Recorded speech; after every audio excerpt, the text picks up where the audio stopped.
की उम्र में गोवर्धन को गिरिराज जी को उठाया। गिरिराज जी इतने बड़े हैं और भगवान ने गिरिराज जी को उठाया। गिरिराज जी को क्यों उठाया भगवान ने?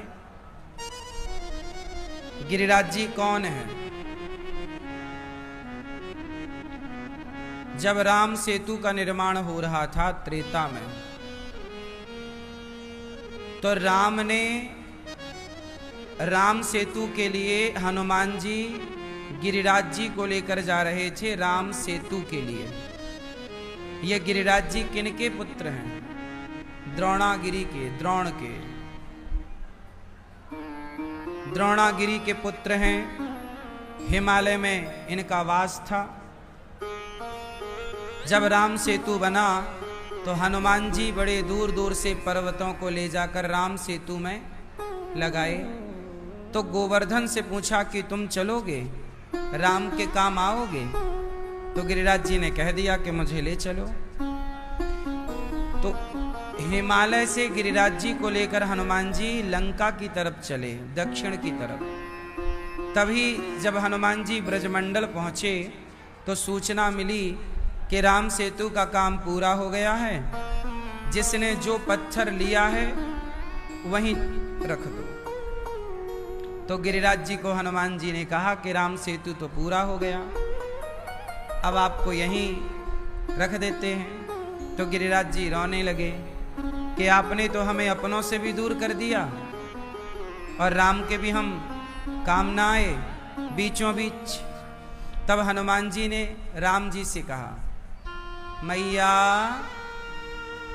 बैठ जाओ भैया, आए हो कथा सुनने तो चिकर चिकर चिकर चिकर क्यों कर रहे हो? शांति से सुन लो, बैठ जाओ। हनुमान जी ने पहाड़ को गिरिराज जी को रख दिया, गिरिराज जी को ब्रजमंडल में। राम जी से कहा कि ये तो कह रहे हैं कि हमने अपने परिवार को छोड़ा राम की सेवा के लिए, अब तो ना हम परिवार के रहे ना राम के। तब हनुमान जी से राम जी ने कहा कि गिरिराज जी से कह दो कि वो हमारे लिए परिवार छोड़कर आए हैं, तो हम त्रेता के बाद द्वापर में कृष्ण बनकर आएंगे, तब आपकी सेवा करके आपके त्याग और तपस्या का ऋण चुकाएंगे, आपकी भक्ति का मूल्य देंगे।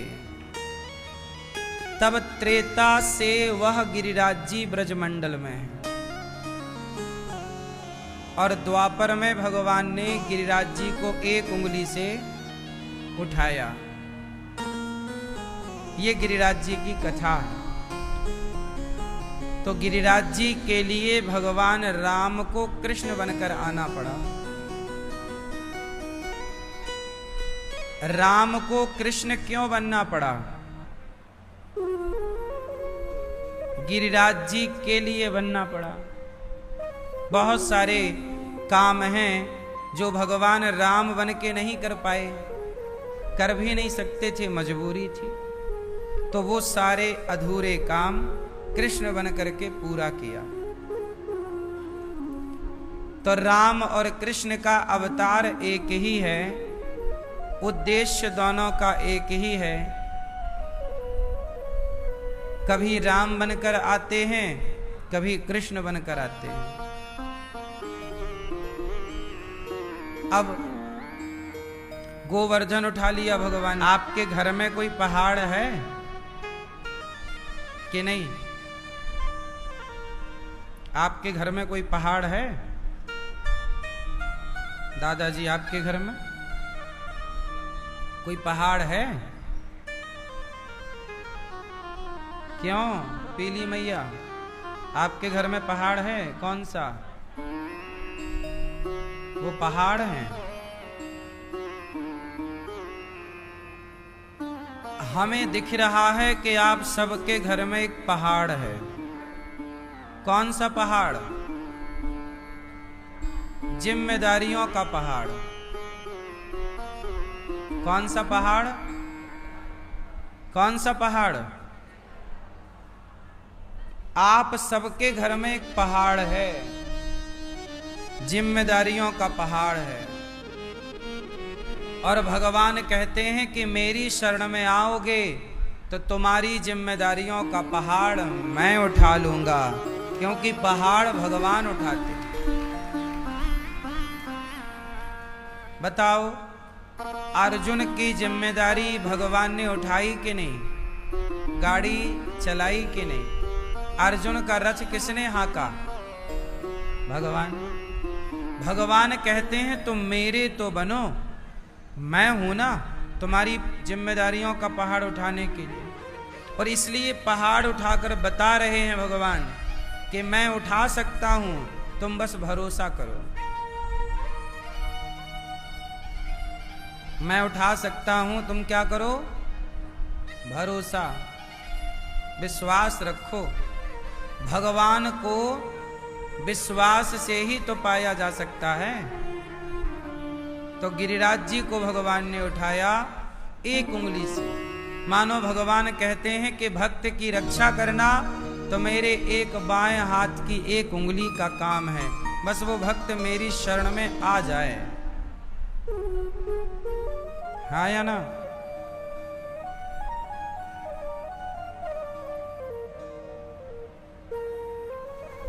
आ जाए तो काम हो जाए।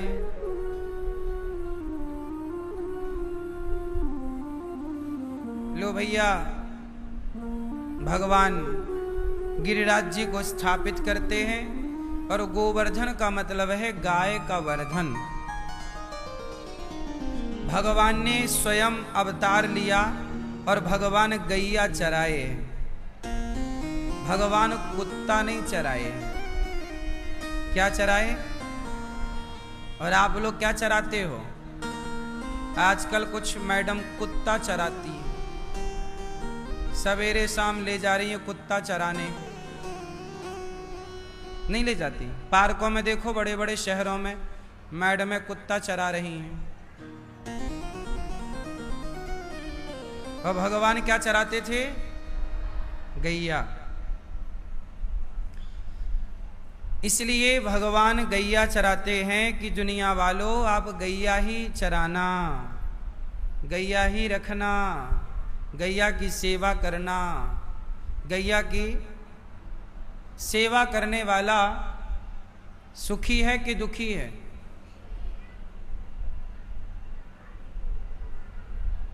बोलो। गैया की सेवा करने वाला सुखी है कि दुखी है? गैया घर में होनी चाहिए कि नहीं होनी चाहिए? क्यों मैया, गैया होना चाहिए कि नहीं होना चाहिए? चलो बताओ, गैया होने के क्या फायदे हैं और क्या नुकसान है? घर में गैया रखने के क्या क्या नुकसान हैं? कोई नुकसान? फायदे क्या हैं? क्या? मैया, घर में गैया रखने के क्या फायदे हैं?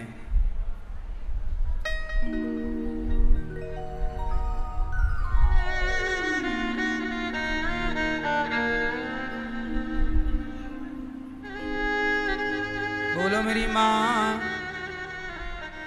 गैया रखने के क्या फायदे? गैया रखने का सबसे बड़ा फायदा है कि आपके घर में जब तक आपके पूर्वजों ने गैया रखी, तब तक, जब तक इस देश में सबके घर में गैया थी, तब तक इस देश में हॉस्पिटलों की जरूरत नहीं थी। जब से लोगों ने गैया हटाई तो गली गली हॉस्पिटल बनने लग गए। पहले इतने हॉस्पिटल नहीं थे। क्यों? क्योंकि बीमारियां ही नहीं थी। बताओ, पहले इतनी बीमारियां थी? उत्तर दो, क्यों नहीं थी? क्योंकि पहले सबके घर में गैया थी। गैया जंगल में चारा खाती, चारे का रस दूध के रूप में निकलता, वो दूध अमृत है। दूध क्या है? दूध क्या है? अमृत है। दूध पीते थे लोग, दही खाते थे लोग, घी खाते थे लोग, इतनी ताकत होती थी कि आप लोगों के पास इतनी ताकत है ही नहीं। सही है कि गलत है? पहले के लोग ज्यादा ताकतवर थे, स्ट्रांग थे, शारीरिक मजबूती थी। आज का आदमी शारीरिक और मानसिक दोनों रूप से कमजोर है। पहले का आदमी शारीरिक और मानसिक दोनों रूप से मजबूत था। हाँ या ना? क्यों? पहले के लोग गाय का आदर करते थे, गाय का दूध पीते थे। आजकल लोग गाय का दूध नहीं पी रहे हैं, गाय के दूध के प्रति श्रद्धा खत्म हो गई। जब आप घर में गैया नहीं रखते तो आपको फैमिली डॉक्टर रखना पड़ता है। जिसके घर में गैया है उसको फैमिली डॉक्टर की जरूरत नहीं है। फैमिली गैया होनी चाहिए, फैमिली डॉक्टर नहीं। बोलो हाँ। आज बीमारियां ज्यादा हैं, क्यों? क्यों ज्यादा हैं बीमारियां? क्योंकि आपको मैंने बताया था एक दिन कि आप लोग पैकेट बंद का खाते हैं। आप अनार का जूस बनाओ, अनार का जूस बनाओ और आज जूस बनाओ, कल देखना खराब हो जाएगा। आपके घर पे प्रैक्टिकल कर लेना। अनार का जूस शाम को ही खराब हो जाएगा, इसलिए जूस बनाओ, तुरंत पी लो। बात सही है कि गलत है? क्यों? लेकिन बाजार में अनार का जूस 6 महीने पुराना मिलता है, 1 साल की एक्सपायरी डेट होती है। अब ये बताओ, जो अनार का जूस तुम्हारे घर पे सवेरे से कल तक नहीं चलता, वो फैक्ट्रियों का अनार का जूस 6-6 महीने क्यों चल रहा है? जरा आप लोग बताओ, ज्ञानी हैं आप लोग। क्यों चल रहा है? क्यों चल रहा है बेटा, बताओ क्यों चल रहा है? क्यों? क्योंकि उस अनार के रस में केमिकल मिला दिया। इसका मतलब अब आप अनार का जूस नहीं पी रहे हैं, उसमें जूस है ही नहीं अब। क्योंकि जूस की उम्र तो केवल 12-18 घंटे होती है। अनार का रस आप घर पे निकाल के प्रैक्टिकल कर लेना। सवेरे निकालोगे शाम तक खराब हो जाएगा, उसे तुरंत निकाल के पीना पड़ता। कोई भी रस निकाल लो, मौसम्मी का निकाल लो, आप किसी का भी रस निकालो, कल तक नहीं चलेगा। लेकिन बाजार में 6-6 महीने चलता है और आप उसी को पीते हैं, तो ये क्या है? वो केमिकल क्या करेगा? आपको मारेगा। फिर डॉक्टर के पास जाना पड़ेगा, फिर वो दवाई देगा तो और डबल मरोगे, क्योंकि दवाइयों का अपना साइड इफेक्ट है, नहीं है? दवाइयों का नुकसान है कि फायदा है? आप लोग पैकेट बंद सॉस खाते हैं। सॉस काय का? सॉस टमाटर का। टमाटर भैया घर में ही पीस लो, सॉस जैसा बना लो। अब बताओ, टमाटर की चटनी बना लो, टमाटर का सॉस आप घर पे बनाओ तो 4 दिन नहीं चलेगा तुम्हारा टमाटर सॉस। चलेगा? 2 दिन नहीं चलेगा। चटनी सवेरे बनाओ, शाम को खराब हो जाएगी, कल तक तो बिल्कुल खराब हो जाएगी। बोलो हाँ। तुरंत की चीजें हैं ये, खाओ, बनाओ, खाओ। और टमाटर सॉस 1-1 साल पुराना चलता है आपके घर में, बोतल। बच्चे खा रहे हैं टमाटर सॉस, तो ये बच्चे क्या खा रहे हैं और आप लोग क्या खिला रहे हैं? खिलवाड़ आप लोग कर रहे हैं बच्चों के स्वास्थ्य के साथ। इसी से बच्चे कमजोर होते चले गए। पहले के बच्चे मक्खन खाते थे, दूध पीते थे, दही लस्सी पीते थे। पहले के बच्चे गर्मी आई तो माँ सत्तू बनाती, सत्तू खाते थे। आजकल के बच्चे कहाँ सत्तू खा रहे हैं, और आजकल की मम्मियों से सत्तू बनाते भी कहाँ बन रहा है। आजकल तुमसे सत्तू बनाता भी नहीं आता। बच्चे की नानी, पहले के लोग, पहले की स्त्रियां नया नया बनाया करती थी, बनाती ही रहती थी बढ़िया बढ़िया। आजकल की स्त्रियां खुद लापरवाह हो गई, आलसी हो गई। अरे होटल से मंगवा लो, होटल से कोई तुम्हारा ससुर बना के ले आ रहा है, तुम्हारी सास बैठी है होटल में कि तुम्हारी माँ बैठी है। होटल का खाना कितना गंदा है बताओ, है? पता नहीं कितने पुराना वो आटा यूज कर रहे हैं, कितना पुराना वो उसमें मसाला यूज कर रहे हैं। नहा के बना रहे हैं कि पसीना टपक रहा है उसी में बना रहे हैं।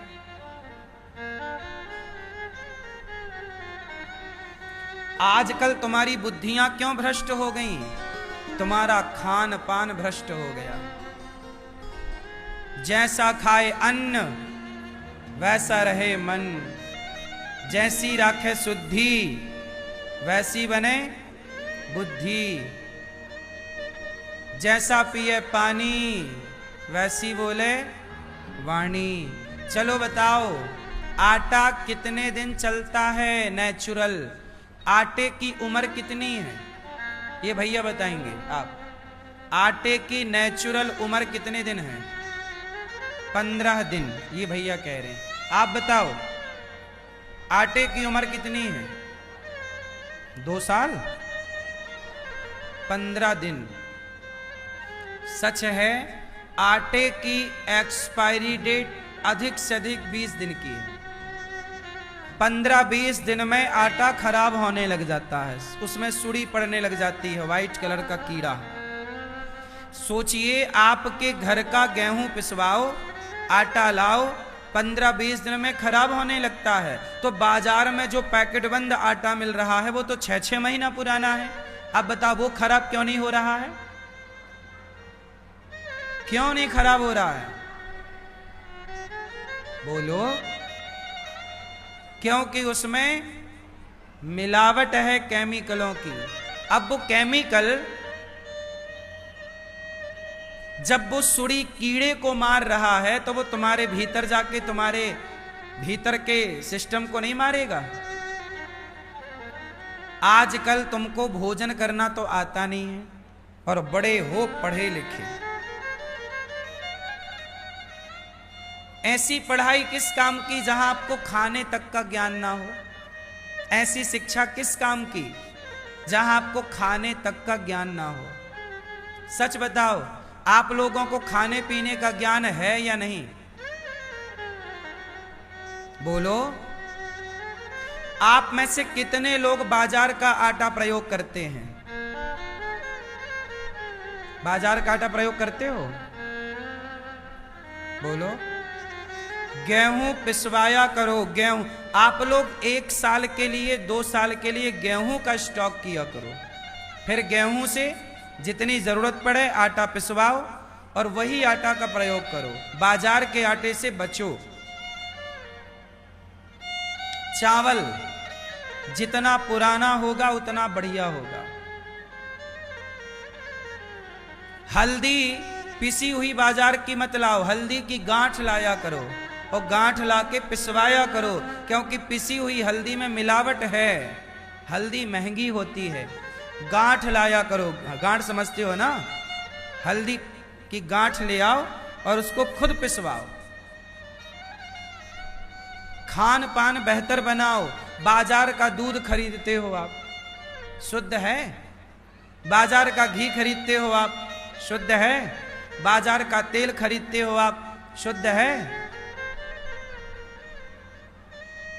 बोलो। आज बीमारी का सबसे बड़ा कारण है कि आप हर चीज पैकेट बंद खा रहे हैं, हर चीज पैकेट बंद। और याद रखिएगा, जो पैकेट बंद है वो जहर है, चाहे वो कुछ भी हो, चिप्स हो, कुरकुरे हो, मैगी हो इत्यादि, ये सब जहर की कोटि है। पैकेट बंद है, पता नहीं कब से पैक है। बोलो हाँ। जबकि पदार्थ कैसा हो, तुरंत बने तुरंत यूज। आप लोग पिज्जा खाते हो, पिज्जा में जो रोटी होती है नीचे वाली, वो कोई ताजी तुम्हारे लिए थोड़ी तुम्हारे पिताजी बना रहे हैं वहां बैठ के। वो तो कई महीने पहले उसका बेस तैयार रहता है, ऊपर से मसाला माल डाल के वो पिज्जा तैयार हो गया। सड़ा हुआ ना जाने कितने महीने पुरानी वो रोटी है नीचे वाली पिज्जा की, वेस्ट जो उसका है, और आप खाते हो। थोड़ी तो दिमाग लगाओ खाने पीने में। हम भारत के लोग कितना बढ़िया खाने पीने वाले रहे हैं, इसलिए हमारे भगवान माखन चुरा के खाते थे, ताकि भगवान ये बताना चाहते थे दुनिया वालों, खान पान बेहतर रखोगे तो कंस जैसों को मारते रहोगे, खान पान कमजोर कर लोगे तो खुद मर जाओगे बीमारियों से। लंबी जिंदगी चाहते हो, स्वस्थ जीवन चाहते हो, बच्चों का बढ़िया भविष्य चाहते हो, तो खान पान से खिलवाड़ नहीं। और अपने घर में गैया जरूर रखो। बाजार का दूध मिलावटी है मान लो, बाजार का पनीर, बाजार का दही, बाजार का घी मिलावटी है, कोई इसमें किंतु परंतु नहीं। कोई गारंटी ले, तुम्हारे पिताजी गारंटी लें कि भाई हाँ बाजार का घी शुद्ध है, आप में से कोई ले सकता है गारंटी कि बाजार का घी शुद्ध है? कोई लेगा गारंटी? बोलो। जो कंपनियां बेच रही हैं वो गारंटी ले रही हैं। यदि गारंटी है शुद्ध घी की, तो तिरुपति बालाजी के घी में मिलावट क्यों निकल आई? क्यों चर्बी मिलाई गई? अमेरिका में जो तेल पीते हैं लोग, तेल खाते हैं, ये बताओ दुनिया में तेल किसका बनता है? पागल, सरसों का तेल केवल भारत में होता है, तिल का तेल केवल भारत में होता है, मूंगफली का तेल केवल भारत में होता है। दुनिया में जो तेल चलता है, इतना सरसों कहां है कि सबको तेल पुजाए? इतना तिल कहां है कि सबको तेल पुजाए? बताओ तेल काय का बनता है? तेल बनता है सूअर की चमड़ी का, उसी का घी भी बनता है। मछली के शरीर से तेल बनता है, पता है आपको? नहीं पता? मछली का आप लोग जब जलते हो चिता पर देखा होगा, तो हमारी चमड़ी से पिघल पिघल के क्या गिरता है? चमड़ी गिरती है, वो तेल ही तो है। ये चमड़ी क्या है? ऑयल ही तो है एक प्रकार का। हाँ या ना? हर जानवर की चमड़ी ऑयल ही होती है। आप जानते हो उस बात को कि नहीं? नहीं जानती हो मैया? जब आदमी मरता है, चिता पे जलता है, तो चमड़ी मोमबत्ती की तरह पिघलती है कि नहीं? तेल ही तो है। मछली के शरीर से, सुअर के शरीर से, भैंसा के शरीर से सब तेल निकालने का प्रोसेस है दुनिया में। चल भारत में भी चल रहा है। अभी जो तिरुपति बालाजी के लड्डुओं में मिलावट हुई थी, वो चर्बी मिलाई गई थी। चर्बी क्या थी? सुअर के शरीर से तेल निकलता है, उसे आप तेल में मिला दो तो वो तेल बन गया, घी में मिला दो तो घी बन गया। वो है।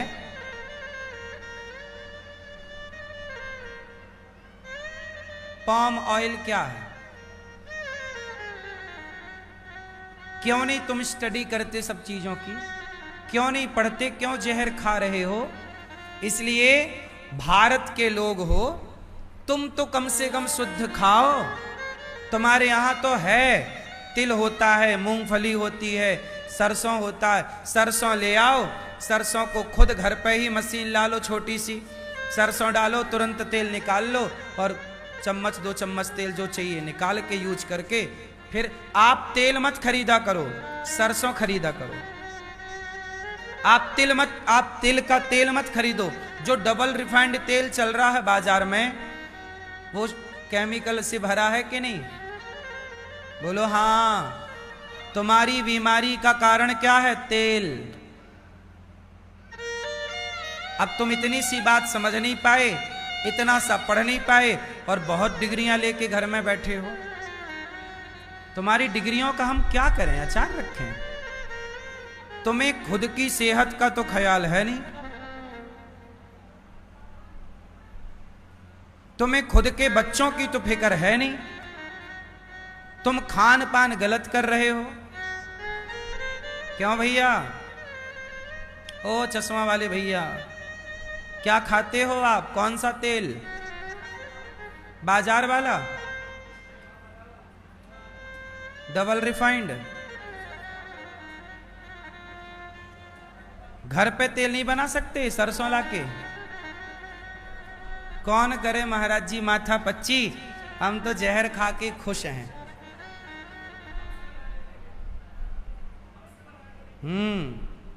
बाजार की चीजों से बचोगे तो बिना गोली दवाई के 80 पार कर जाओगे। आजकल देख लो मृत्यु दर, 60 साल में ही आदमी मर रहा है। ये भारत की मृत्यु दर बोल रहा हूं। 70 साल तक कोई नहीं जा रहा है। अब कम 5% लोग 70 पार कर रहे हैं, बाकी सारे लोग 70 के भीतर ही मर रहे हैं। मृत्यु दर, जबकि पहले भारत के लोग 90 साल तक तो बिना दवाई गोली के चलते थे। पहले का आदमी घर पे ही पैदा होता था, घर पे ही मरता था, हॉस्पिटल की जरूरत ही नहीं थी। अब हॉस्पिटल में ही पैदा होता है और हॉस्पिटल में ही मरता है। पहले पैदा कहां होते थे? घर पे। इतना नुकसान किया है ना भारतीय पद्धति को आज की शिक्षा ने। कैसे नुकसान किया? पहले के लोग भी, पहले की महिलाएं 10-10 बच्चा पैदा करती थी और 10 बच्चे घर में पैदा होते थे, और आज एक ही पैदा हो रहा है, वो भी पेट फाड़ के हॉस्पिटल में। पहले की अनपढ़ ताई हुआ करती थी, वो नॉर्मल डिलीवरी करा दिया करती थी। आज के पढ़े लिखे डॉक्टर नॉर्मल डिलीवरी नहीं करा पाते। तो आप ही बताओ, जो पढ़े लिखे डॉक्टर नॉर्मल डिलीवरी नहीं करा पा रहे हैं और पहले के अनपढ़ ताई नॉर्मल डिलीवरी करा दिया करती थी, तो आपके हिसाब से कौन सही है? क्या पहले जिंदगी नहीं थी? क्या पहले लोग नहीं थे? पहले 10 बच्चों के बाद भी वो डोकरी कुएं से अकेले पानी भर के ले आती थी। आज तुम एक बच्चा पैदा करके कमर लेके बैठ जाती हो, कमर में दर्द है। फैक्ट क्यों नहीं समझते आप लोग? ये डॉक्टरों का जमाना अभी 30-40 साल से तो आया। पहले क्या जिंदगी नहीं थी कि भारत नहीं था, कि महाराणा प्रताप नहीं पैदा हुए? बोलो।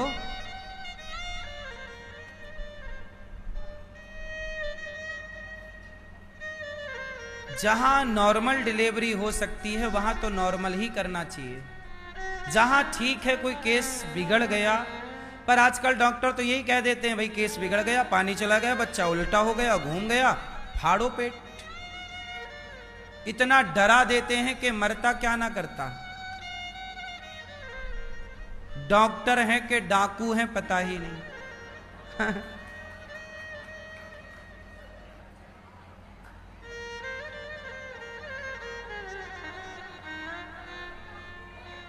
हैं? डॉक्टर साहब आए हैं क्या?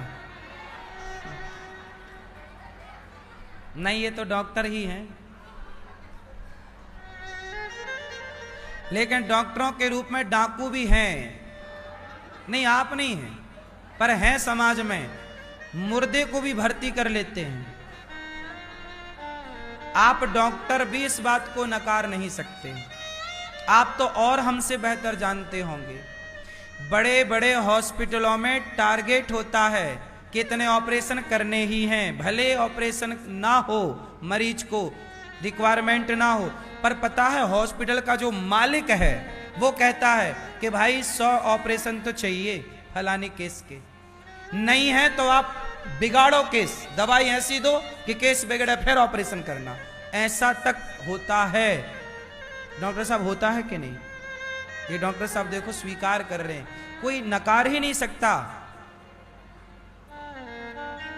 आप जैसे अच्छे डॉक्टरों के बल पर यह विश्वास टिका है, डॉक्टर को भगवान बोला जाता है। समाज का इतना विश्वास है डॉक्टरों पर कि डॉक्टर को क्या बोला जाता है? भगवान। लेकिन वो भगवान की जगह बैठकर खिलवाड़ कर रहे हैं कि नहीं? जिंदगियों से खेल रहे हैं, भावनाओं से खेल रहे हैं। आदमी अपना घर बेच के इलाज कराता है बच्चों का या माँ बाप का, और वो खिलवाड़ कर रहे हैं। ईमानदारी किसी क्षेत्र में तो नहीं बची ना मेरी माँ। अब तुम और कर लो बेईमान बच्चे पैदा, इसलिए कहता हूं एक बच्चा पैदा करो, उसे पाठ ईमानदारी का पढ़ाओ। बेटा डॉक्टर बाद में बनाना, पहले ईमानदार बेटा बना दो। इंजीनियर बाद में बनाओ, एडवोकेट बाद में बनाओ, पहले ईमानदार तो बनाओ उसे, एक अच्छा इंसान तो बनाओ उसे। आज अच्छे डॉक्टर मिल सकते हैं पर अच्छा इंसान मिलना कठिन है। इसलिए हम अपने बच्चों को डॉक्टर बनाएं, पर डॉक्टर बनाने के पहले उसे एक बेहतर इंसान बनाएं। जहां इंसान बनके वो डॉक्टर बनेगा तो वो किसी के जज्बातों के साथ खेलेगा नहीं, वो किसी को धोखा नहीं देगा, वो पैसों के लिए बिकेगा नहीं। नहीं यार, मैं इसको ऑपरेशन की जरूरत ही नहीं है, मैं क्यों करूं। पर बहुत सारे लोग ऐसे हैं जहां ऑपरेशन की जरूरत नहीं फिर भी ठोक देते हैं, हाँ या ना? और ये बात भारत के हर डॉक्टर को पता है, पर डॉक्टर आवाज नहीं लगाते। उनको लगता है कि हम भी डॉक्टर, ये भी डॉक्टर, चलो मिलवाट के खाओ। सत्य को बोलने वाला, सत्य की बात रखने वाला कहां है कोई?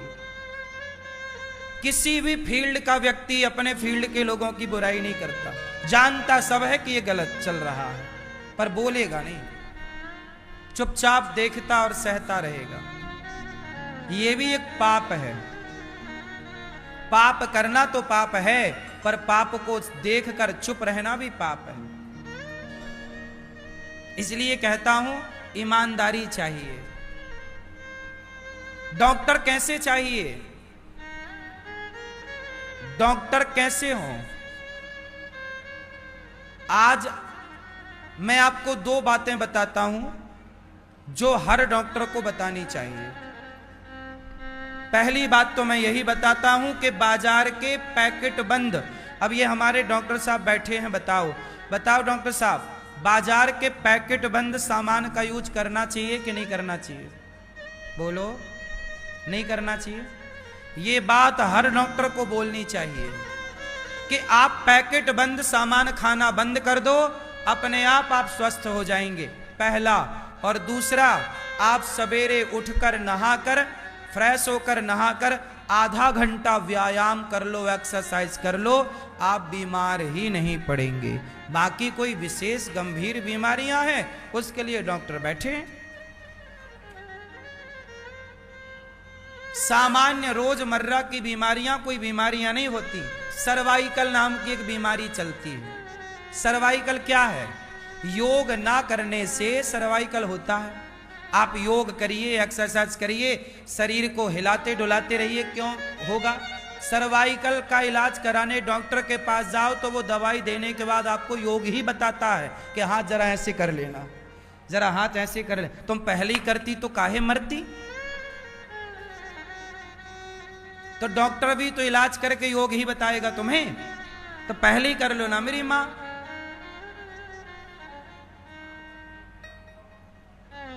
पहले की सास एक डॉक्टर थी। कैसे?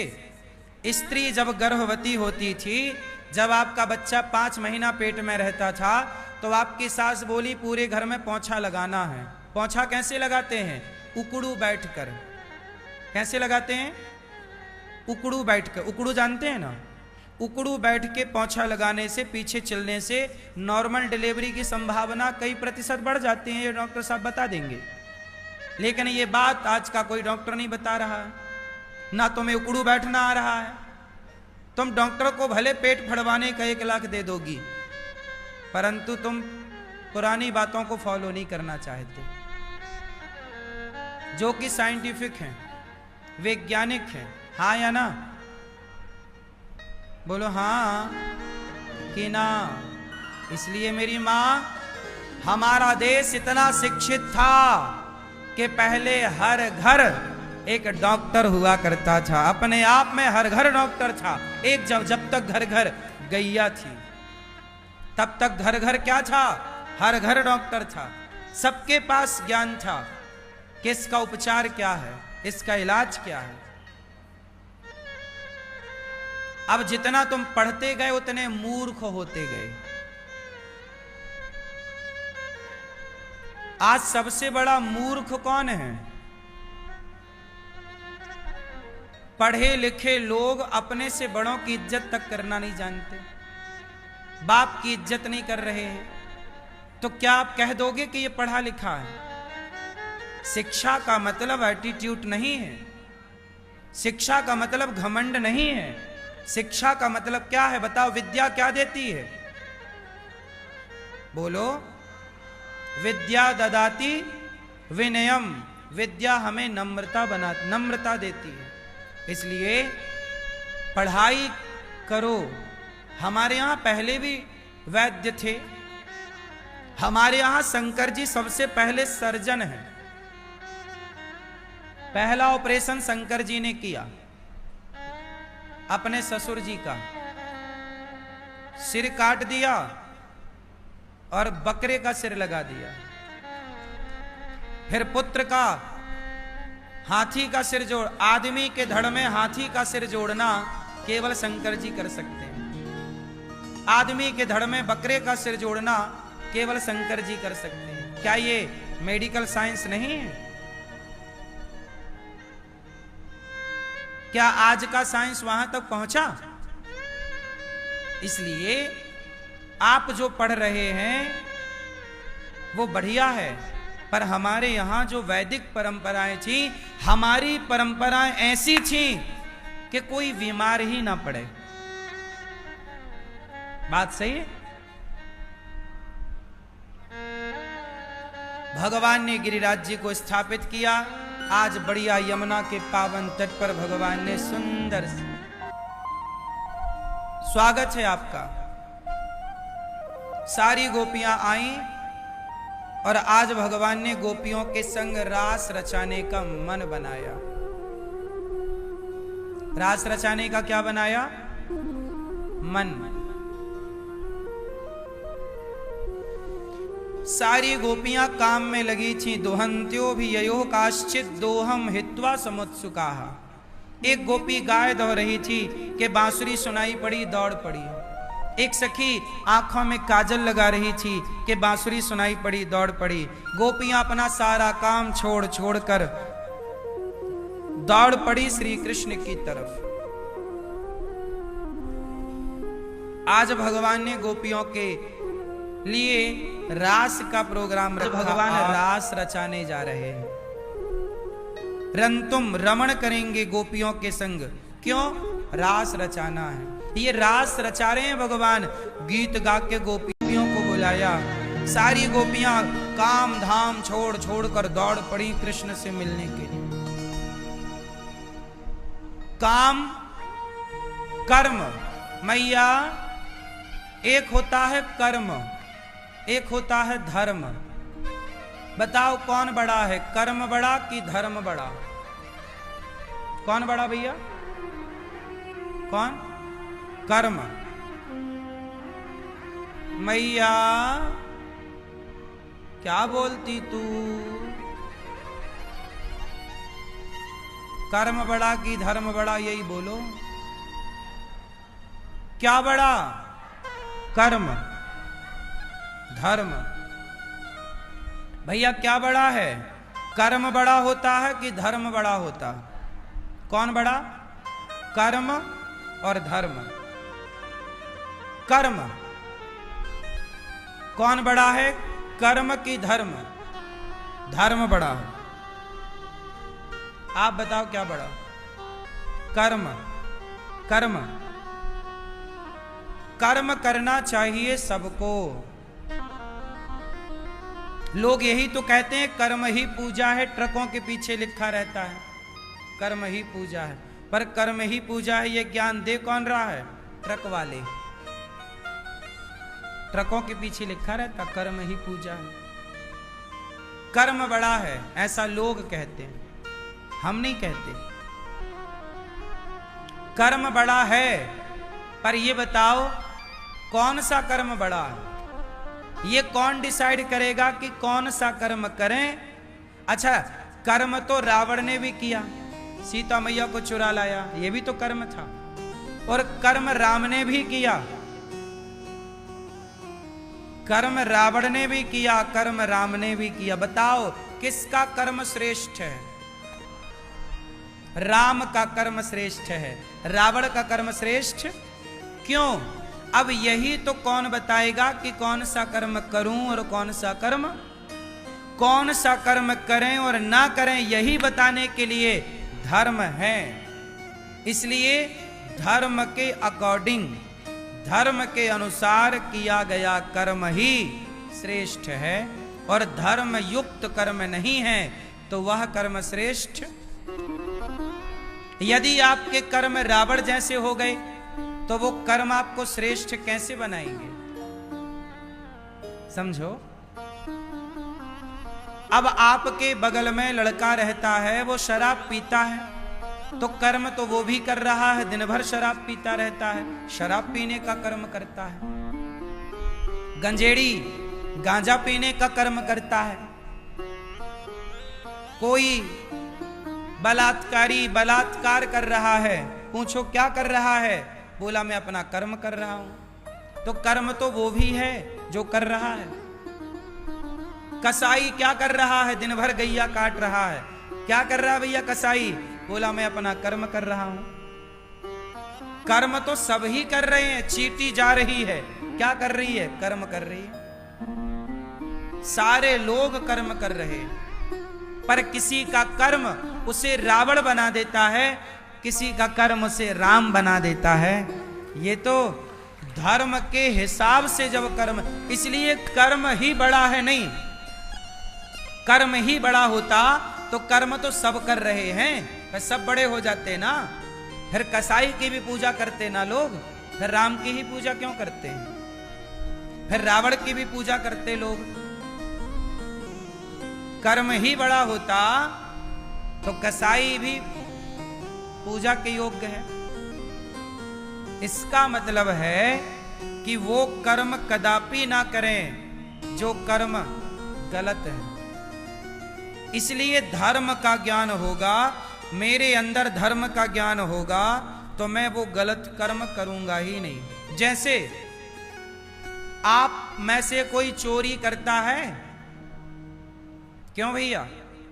भैया आप चोरी करती हो? सही बताओ, आप चोरी करते हो? क्यों नहीं करते? क्योंकि आपको धर्म का ज्ञान है। आपको धर्म का ज्ञान है, वो धर्म ही तो कहता है कि चोरी करना गलत है, मैं क्यों करूं?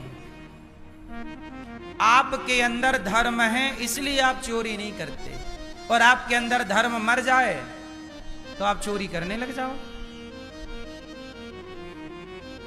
चोरी जो कर रहे हैं वो क्यों कर रहे हैं? क्योंकि उनके भीतर का धर्म मर चुका है। मैया, ओ मेरी मां, ये बताओ, आप जो व्यवहार अपने पति के साथ करती हो, क्या वही व्यवहार अपने पिता के साथ कर सकती हो? उत्तर दो। पुरुष लोग बताओ, जो व्यवहार आप अपनी पत्नी के साथ करते हो, क्या वही व्यवहार अपनी माता के साथ कर सकते हो? किसने रोका है? माता भी स्त्री है और पत्नी भी स्त्री है, पर दोनों के साथ अलग व्यवहार है।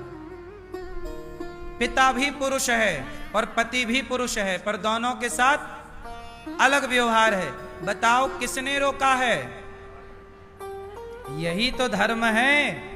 धर्म ही तो बताता है कि माँ के साथ कैसा व्यवहार करें और पत्नी के साथ और बेटी के साथ कैसा व्यवहार करें। यदि धर्म मर गया तो फिर पत्नी में, माँ में, समाज में, बेटी में अंतर ही क्या रह जाएगा।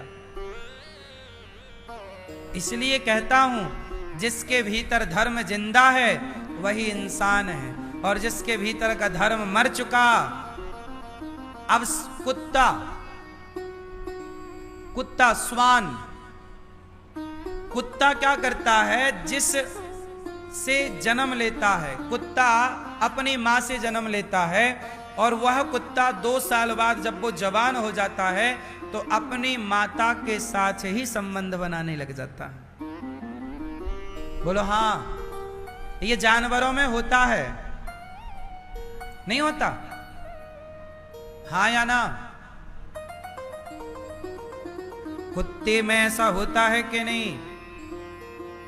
भैंस के साथ ऐसा होता है कि नहीं? भैंस का बच्चा पैदा हुआ अपनी मां से, उसी का दूध पिया, जवान हो जाएगा तो वो अपनी मां के साथ संबंध बनाने लग जाएगा। क्यों? क्योंकि वो जानवर हैं, उन्हें धर्म का ज्ञान, बोलो, नहीं है। हम इंसान हैं। ईश्वर ने हमें केवल मनुष्य नहीं बनाया, भगवान ने हमारे भीतर धर्म भी भरा है। कुत्ता, बिल्ली, पशु पक्षी के अंदर धर्म, उनके पास केवल इतना धर्म है कि वो अपने बच्चे को पेट भरें, बच्चे का पालन करें। इससे ज्यादा धर्म कुत्ता बिल्ली के पास नहीं है। लेकिन मनुष्य के पास पग पग में धर्म है। इसलिए आप इंसान हैं, आपके भीतर धर्म ज्यादा है और ज्यादा ही होना चाहिए। यदि आपके भीतर धर्म की कमी हुई तो आप इंसान ना रह जाओगे, आप शैतान हो जाओगे, राक्षस हो जाओगे। इसलिए कहता हूं, जाने ना देना धर्म, करना लोभ मत धन धाम का, और धर्म ही जाता रहा तो धन रहा किस काम का। धर्म है तो सब कुछ है। हम हिंदू लोग, अच्छा ये बताओ, हमारे हिंदुओं में भाई बहन में विवाह होता है कि नहीं? बोलो बोलो, नहीं होता। पर हिंदुओं के अतिरिक्त बाकी मजहब पंथ के लोगों में भाई बहन में भी विवाह हो जाता है, क्योंकि हमारे यहाँ धर्म का आचरण है, वहां धर्म का इतना ज्ञान, वहां धर्म नहीं है इस मात्रा में। हमारे यहाँ ही धर्म अधिक मात्रा में। इसलिए हमारे यहाँ विवाह जब होता है तो समगोत्र में भी विवाह नहीं होता। किस में विवाह नहीं होता? समगोत्र में। एक ही गोत्र हो लड़का और लड़की का तो हमारे पुरखे कहते हैं कि विवाह मत करो। बात सही है? जबकि दूसरे यहां तो भाई बहन में तक विवाह कर लेते हैं। इसका मतलब हुआ कि धर्म का ज्ञान सनातन के पास ज्यादा। हम लोग धर्म से ही चले, हमारा रास्ता ही धर्म है। हमारे यहां तो मर गए, हरिश्चंद्र बाजार में बिक गए, पर अपना धर्म नहीं छोड़ा। दशरथ जी मर गए, पर धर्म क्या था? पत्नी को वचन दिया था 2। दशरथ जी बोलते कि नहीं देता, क्या कर लेती कैकेयी माता? राम जी कह देते कि कैकेयी मैं तुम्हें तुम्हारे वचन नहीं दे रहा हूं, क्या कर लेती कैकेयी मां? क्यों? मैया सुन लो सावधानी से भैया, बड़ी पंचायत कर रहे हैं आप लोग। सुनो, ये बताओ कैकेयी को कितने वरदान देने का बोला था दशरथ जी ने? 2। अब कैकेयी ने वरदान क्या मांग लिया कि मेरे भरत को राजा बना और राम को वनवास दो। अब दशरथ जी बोलते कि मैं राम को वनवास नहीं भेजता, कैकेयी क्या कर लेती? बोले मैं नहीं देता ये वाले वचन, कुछ और मांग लो। दशरथ जी ऐसा बोल देते तो कैकेयी कर क्या लेती? पर दशरथ जी क्या कह रहे हैं? प्राण जाए पर वचन मीन्स धर्म। ये है धर्म, इसलिए ये देश महान है। भारत महान क्यों है? क्योंकि भारत में धर्म है। धर्म दुनिया में कहीं है, केवल भारत में। आज भी धर्मवान लोग कहीं रहते हैं तो भारत में रहते हैं। हमारे यहां धर्म है, हमारे यहां स्त्रियों के अंदर धर्म है। हमने एक दिन बताया कि हमारे भारत में पति मर जाए तो पत्नी उसकी सारी जिंदगी विधवा रहकर गुजार देती है, पर पराये पुरुष की ओर नजर नहीं उठाती। ये भारत की स्त्रियां हैं। विदेशों में ऐसा नहीं होता। विदेश में तो पति मर जाए तो दूसरा जिंदाबाद, तीसरा मर जाए चौथा जिंदाबाद। वहां तो लिव इन होता है, वहां धर्म कहां? हमारे यहां तो इतना धर्म है कि भोजन बनाने के बाद बिना भोग लगाए नहीं खाते। कितना बड़ा धर्म है ना, कि जिस परमात्मा की कृपा से हमें दाल रोटी मिली, उस परमात्मा को पहले समर्पित करके उसका धन्यवाद देकर फिर खाएंगे। इस तरह का धर्म केवल भारत में है। चाइना के लोग तो सांप, मेंढक, कछुआ सब खा जाते हैं।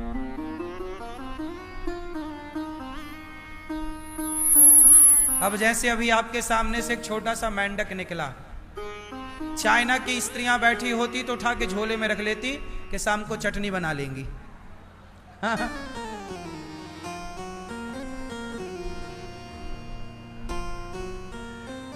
तो हमारे यहां धर्म है, खाने का धर्म, नारी का धर्म, पुरुष का धर्म।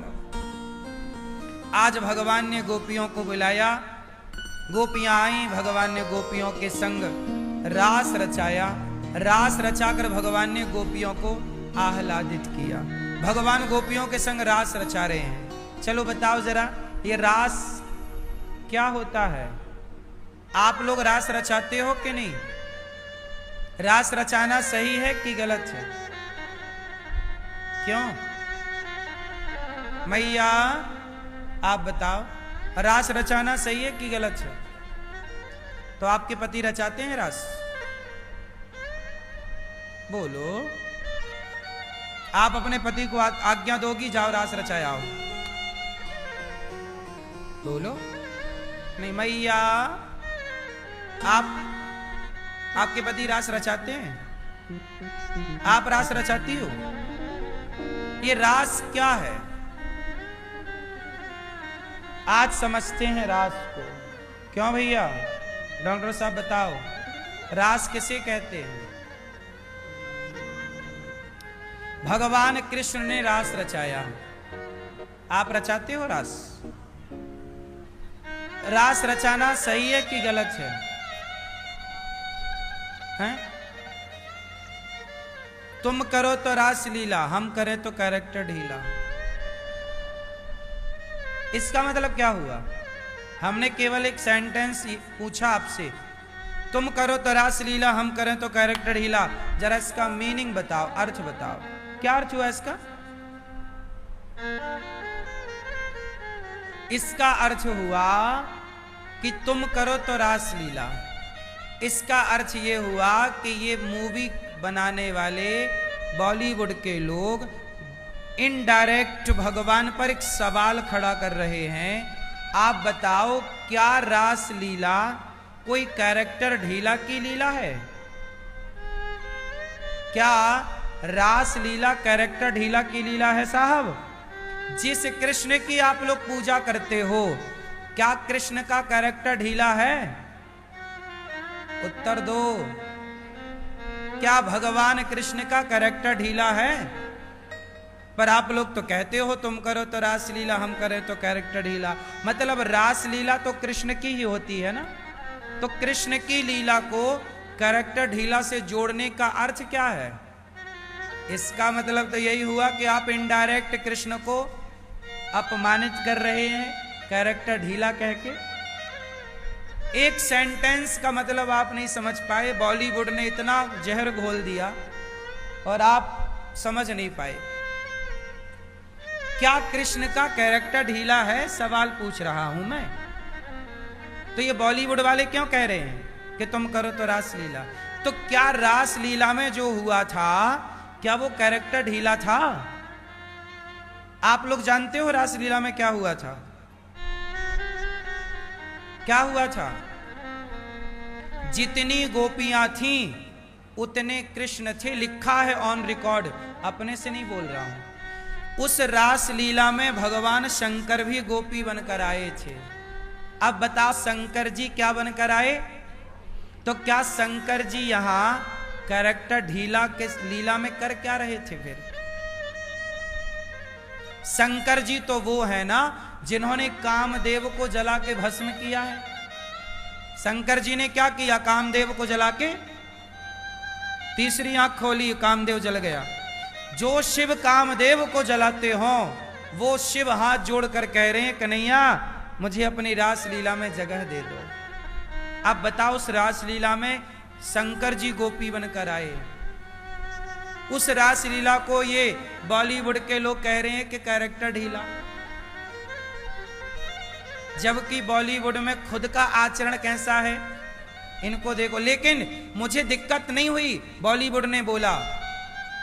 मुझे दिक्कत इस बात से है कि आप लोगों ने उनकी इस बात को स्वीकार कर लिया, आपने कोई ऑब्जेक्शन नहीं लिया। आपको कोई ऑब्जेक्शन लेने की जरूरत ही नहीं। सबसे बढ़िया देखो, मुसलमान उनके अल्लाह के खिलाफ कोई एक बार कुछ कह दे सर जुदा कर देते हैं, सर काट डालते हैं। अपने धर्म के प्रति इतने जागरूक हैं मुसलमान। लेकिन तुम हिंदू, तुम्हारे भगवान को कोई खुलेआम गाली देता है, तुम्हें कोई फर्क नहीं पड़ता, कोई दिक्कत नहीं महाराज जी।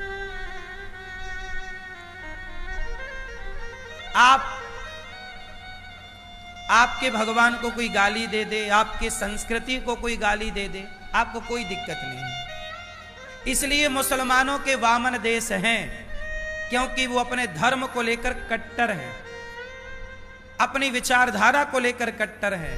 तुम हिंदुओं का एक भी देश नहीं है, क्योंकि तुम अपनी संस्कृति से प्यार ही नहीं करते,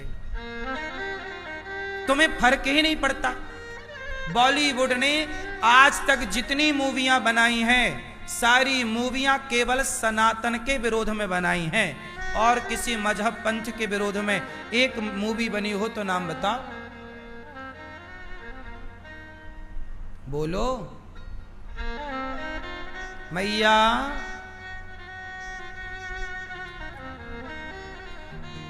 शंकर जी पर दूध क्यों चढ़ाते हो? वो दूध गरीबों में बांटो, ये बॉलीवुड सिखाता है। तो बॉलीवुड से पूछो कि जब तुम मूवियां बना के हजारों करोड़ कमा लेते हो तो वो हजारों करोड़ कितना गरीबों में बांट देते हो? भाई साहब, कितने तुमने यूनिवर्सिटियां बनवाई, कितने कॉलेज बनवाए, कितना अन्य क्षेत्र लंगर चलाया, कितना तुमने समाज की सेवा की। केवल उपदेश करना और टारगेट सनातन धर्म। एक भी मूवी ऐसी नहीं है जो ये आपने सुना कि शंकर जी पर दूध क्यों चढ़ाते हो, गरीबों में बांट दो।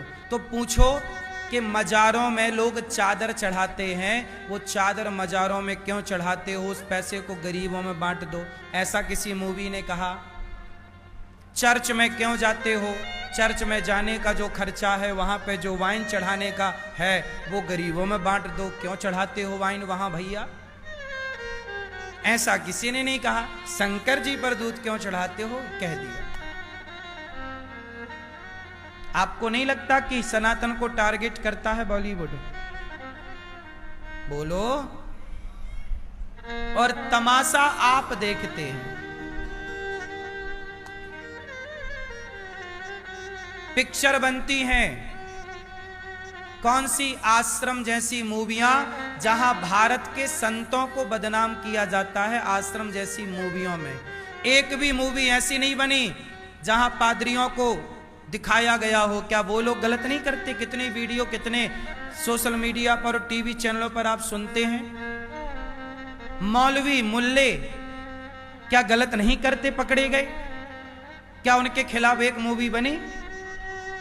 पर सनातन धर्म के खिलाफ तुरंत मूवी बन जाएगी, और मूवी बनाने वाले मूवियां बनाएंगे, सनातन धर्म से आपको तोड़ेंगे और बाद में बोलेंगे दाने दाने में केसर का दम। धर्म से तोड़कर तुम्हें गुटखा खवाने लग जाएंगे, तुम्हें शराब पिलाने लग जाएंगे। मुझे पीने का शौक नहीं, पीता हूं गम भुलाने को। फिर वो अपना जंगली रमी बेचने लग जाएंगे ताकि तुम्हारे बच्चे घर बैठे जुआ खेलने लग जाएं। आज बताइए, हर बॉलीवुड का प्रत्येक व्यक्ति सुपरस्टार अधिकांश आज जुए का प्रचार कर रहा है कि नहीं? बड़े बड़े क्रिकेटर जुए का प्रचार कर रहे हैं कि नहीं? हां या ना? हां कि ना? अब बताओ, भारत का कोई साधु संत जुए का प्रचार करता है? जो जुए का प्रचार कर रहा है, अंडे का प्रचार कर रहा, गुटखा और शराब का प्रचार कर रहा है, उसे आप सही कह रहे हैं। और जो संत लोग इन गलत चीजों के खिलाफ आवाज उठाते हैं कि भैया गुटखा ना खाओ, शराब ना पियो, माँ बाप की सेवा करो, ऐसे संतों पर आप लोग उंगलियां खड़ी करते हैं। अरे बाबा तो पाखंडी है, बाबा तो ऐसा है, बाबा तो ठग रहा है, बाबा तो लूट रहा है। क्या लूट लिया भाई साहब? क्या गुटखा खाने वाले, गुटखे का प्रचार करने वाले, क्या ये लोग लूट नहीं रहे हैं?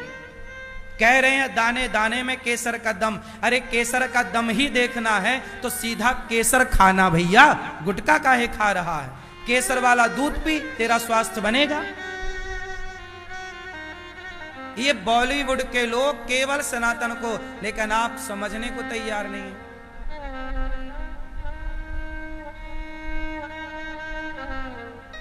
पुराने समय की मूवियों में क्या क्या हुआ आपको पता है?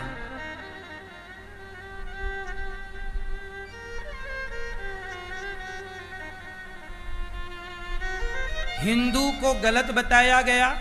एक पिक्चर है, उसमें ना एक मूवी में देखो, एक ब्राह्मण था, एक क्षत्रिय था, एक वैश्य था, एक शूद्र था। तो उस पिक्चर में क्या बताया गया? शूद्र के ऊपर सारे लोग अत्याचार करते दिखाए गए मूवी पे। पंडित जी अत्याचार कर रहे हैं, ठाकुर साहब अत्याचार, वैश्य अत्याचार, और बाद में उस शूद्र की मदद कौन कर रहा? एक मुसलमान। ये मूवी की कहानी है। इससे क्या होगा कि हम आपस में लड़ें। समाज को तो यही लगेगा ना कि ब्राह्मण अत्याचार कर रहा है, ठाकुर अत्याचार कर रहा है, वैश्य अत्याचार कर रहा है, और शूद्र की मदद कौन कर रहा है? बोले मुसलमान। उसी मूवी के द्वारा माइंड सेट किया गया, और आज हमारे भारत के बहुत सारे लोग आज मुसलमानों का पक्ष लेते हैं और हिंदुओं का विरोध करते हैं, हिंदू लोग। और ये सारा पिक्चरों में परोस दिया गया है। आपको समझ नहीं आया?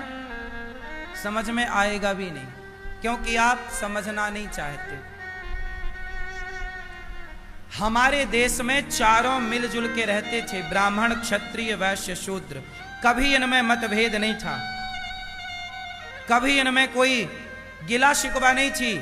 आपको पता होगा भीमराव अंबेडकर जी का विवाह जिस लड़की से हुआ, वो लड़की एक ब्राह्मण की लड़की थी। पता है आपको ये बात? किस किस को पता है ये बात? पता है? भीमराव अंबेडकर जी का विवाह एक ब्राह्मण लड़की से हुआ। क्यों हुआ? क्योंकि वो ब्राह्मण चाहता था कि हमारे भारत में ये जातवाद का जहर ना फैले और हम सारे सनातनी मिलजुल कर रहें। यदि मेरी बेटी देने से समाज में एकता बनती है तो उन्होंने एकता, एक ब्राह्मण ने अपनी बेटी अंबेडकर जी को देकर कि तुम ब्याह कर लो, और एक ब्राह्मण ने शुरुआत की कि भाई आपस में हम लड़े ना, क्योंकि हम आपस में लड़ेंगे तो अंग्रेजों ने नारा दिया कि फूट डालो शासन करो। यदि हम आपस में लड़ गए तो हमारी लड़ाई का फायदा अंग्रेज उठाएंगे। इसलिए एक ब्राह्मण ने अपनी बेटी को अंबेडकर के हाथ दिया, और आज वही अंबेडकरवादी लोग, कुछ लोग आज ब्राह्मणों का विरोध करते हैं। आज वही मुसलमानों का पक्ष लेते हैं, जबकि अंबेडकर जी ने कभी मुसलमानों का पक्ष नहीं लिया। इतिहास आप पढ़ते ही नहीं, इतिहास में झांकते ही नहीं, और इतिहास ना देखने वाला व्यक्ति एक दिन अपने अस्तित्व को खोजता फिरता है। इसलिए कहता हूं, आपस में लड़ाने के लिए मूवियां बनाई गई, षड्यंत्र के तहत मूवियां बनाई गई, और जो मूवियां बनाते थे वो मूवियों का प्रोडक्शन करने वाले जो भी बोलते हैं वो मुसलमान होते थे। पता है आपको, बॉलीवुड में आज भी मुसलमानों का कब्जा है। पूरी बॉलीवुड इंडस्ट्री किसके हाथ में है? मुसलमानों के हाथ में है। वर्षों तक रही। आज आजादी के 77 वर्ष होने को आए, आज तक आजादी के पहले से बॉलीवुड पर किसका कब्जा रहा? मूवियां वो जैसी चाहे बनाए, हिंदुओं के खिलाफ बनाए। भारत आजाद हुआ, पहले शिक्षा मंत्री मुसलमान बन गए। उन्होंने मदरसों को मान्यता दे दी और गुरु कुलों की सारी मान्यता रद्द कर दी। आज किसी भी गुरुकुल को मान्यता नहीं है भारत में। हो कोई एक दो तो नहीं कह सकता मैं, पर मदरसों को मान्यता, सरकार मदरसों को सैलरी देती है, गुरुकुल को 1 रुपए का सपोर्ट नहीं करती सरकार। आपको क्या लगता है? आपको क्या लगता कि भारत आजाद है? आज भी भारत सुरक्षित नहीं है। आज भारत आपस में बिखर गया। हम आपस में ही बटे हुए हैं। भारत के लोग बटे हैं। बोलो हां कि नहीं बटे? भारत के लोग बटे हुए हैं, जातियों के नाम पे बटे हैं, परंपराओं के नाम पे बटे हैं। कहां संगठित हैं सनातनी लोग? जहां संगठन नहीं होता वहां पतन हो जाता है। मुसलमान इतने संगठित हैं कि कश्मीर से खदेड़ दिया हिंदुओं को। क्या कर लिया आप लोगों ने? ऐसे ही बांग्लादेश से खदेड़ दिया, क्या कर लिया हिंदुओं ने? पाकिस्तान से खदेड़ दिया, क्या कर लिया? और कल को भारत से खदेड़ दिए जाओगे तो कहां जाओगे? इसलिए साहब, जातियों की दूरियां समाप्त करो, जातवाद खत्म करो, और मिलजुल के हम कितने भाई हैं? बताओ आप लोग कितने भाई हो? आप कितने भाई हो?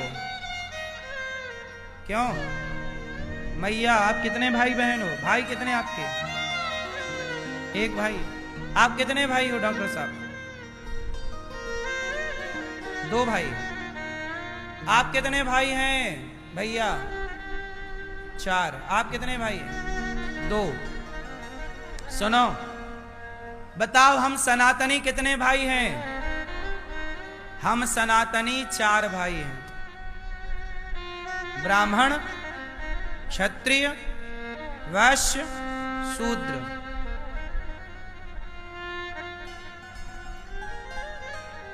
हम 4 भाई हैं। हमारे जो भीमराव अंबेडकर जी थे, इन्होंने बौद्ध धर्म अपना लिया था। पता है क्यों? बौद्ध धर्म अपनाने के पहले भीमराव अंबेडकर जी ने कई दिनों तक इंतजार किया था कि कोई सनातनी आए और हमें गले लगाए, पर कोई सनातनी नहीं पहुंचा। क्यों? क्योंकि तुम्हें जातवाद का जहर घोलना है, लड़ना है आपस में। तुम्हें लगता है कि ये ऊंची जाति का है, ये नीची जाति का। यार, ईश्वर ने जब सबको बनाया है तो कौन नीचा कौन ऊंचा? भगवान के मुख से ब्राह्मण का जन्म हुआ है। ब्राह्मणों से मुखमासीत, भुजाओं से क्षत्रियों का जन्म, जंघा से वैश्य का जन्म, और चरणों से शूद्र का जन्म। तो बताओ, तुम चारों के पिता तो एक हुए ना? तुम एक ही बाप की तो संतान हो। जब तुम्हारा मूल में बाप एक है तुम एक बाप के 4 भाई हो, ब्राह्मण क्षत्रिय वैश्य शूद्र, तो बताओ फिर आपस में लड़ाई किस बात की? काम सबका बटा है, अपना अपना काम करो। यदि आप किसी शूद्र को गले लगाओ, उसकी बेटी के ब्याह में खड़े हो जाओ, तो आपका क्या घट जाएगा? तुम खड़े नहीं भये तो बौद्ध खड़े हो गए, और अंबेडकर जी ने बौद्ध धर्म अपना लिया। किसका नुकसान हुआ? सनातन का नुकसान हुआ। आज तक नुकसान हो रहा है। कर सकते हो भरपाई?